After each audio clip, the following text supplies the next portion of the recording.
แ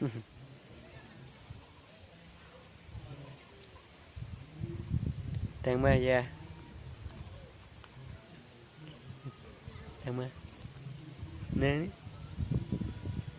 นี่กันเนื้อ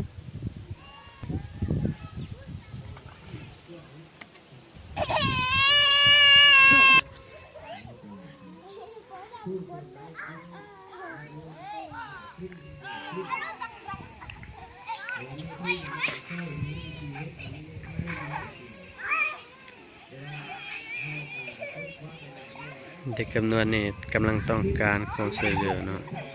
ว่าจะเป็นเครื่องอุปโภคบริโภคเนาะหรือว่าผ้าเครื่องนุ่งห่มของเด็กหรือแม้แต่ของผู้ใหญ่เนาะจำนวนหลายเนาะ